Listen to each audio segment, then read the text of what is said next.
एक ऐसा सरकारी अस्पताल जहां मौत और जिंदगी के बीच का फासला सिर्फ एक मोबाइल की टॉर्च की रोशनी पर टिका था।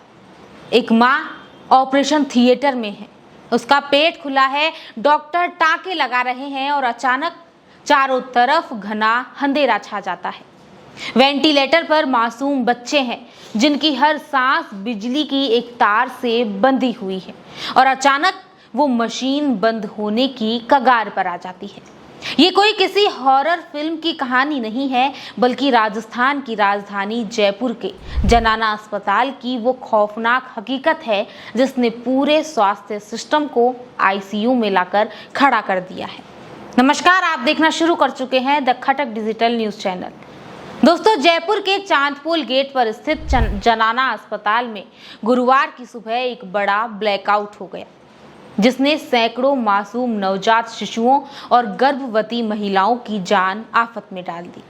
एसएमएस मेडिकल कॉलेज से जुड़े इस बड़े अस्पताल में करीब 3 घंटे 20 मिनट तक बिजली पूरी तरह गुल रही।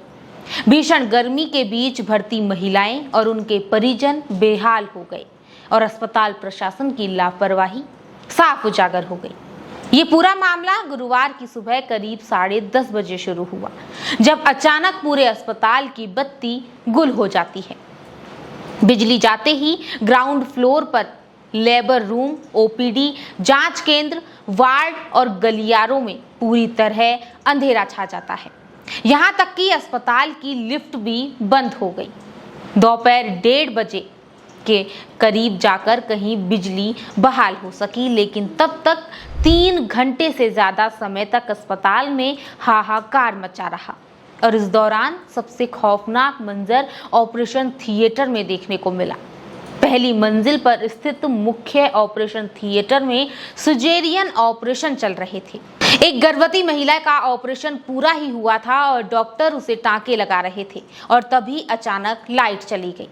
आप अंदाजा लगाइए कि डॉक्टरों ने किसी तरह मोबाइल की टॉर्च और दूसरी वैकल्पिक रोशनी की व्यवस्था करके जैसे तैसे टाँके पूरे किए। वहीं ऑपरेशन के इंतजार में बैठी 6 गर्भवती युवती महिलाएं उनके मजबूरी में ओटी से बाहर भेजना पड़ा।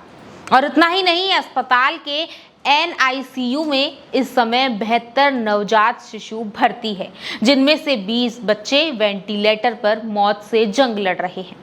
बिजली जाने के बाद इनमें से 14 वेंटिलेटर को तो जनरेटर से बिजली मिलती रही, लेकिन बाकी के 6 वेंटिलेटर सिर्फ बैटरी बैकअप पर चलाए गए। हालात इतने नाजुक हो गए थे कि एहतियात के तौर पर जेके लोन अस्पताल को अलर्ट पर रखा गया ताकि बच्चों को वहां शिफ्ट किया जा सके। हालांकि बाद में इसकी जरूरत नहीं पड़ी। अस्पताल के ब्लड बैंक में भी करीब 200 यूनिट खून मौजूद था और बिजली बंद होने से वहां के फ्रिज बंद हो गए। आनन फानन में लैब टेक्नीशियंस ने वैकल्पिक व्यवस्था करके जनरेटर से एक फ्रिज को चालू किया, तब जाकर खून खराब होने से बचा। अगर बात करें दोस्तों आम मरीजों की, तो इस अस्पताल में रोजाना करीब 700 मरीजों की ओपीडी होती है। बिजली बंद होने के कारण ऑनलाइन पर्चियां बनने का सिस्टम पूरी तरह ठप हो गया, जिसके बाद कर्मचारियों को हाथ से ऑफलाइन पर्चियां बनानी पड़ी।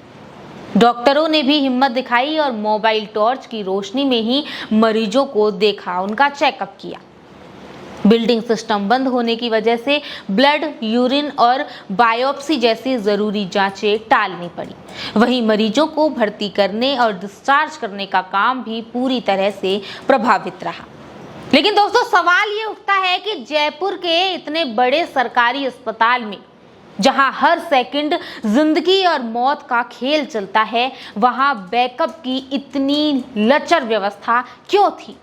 अगर बैटरी बैकअप जवाब दे जाता तो उन 6 वेंटिलेटर पर मौजूद मासूम बच्चों की जान का जिम्मेदार कौन होता?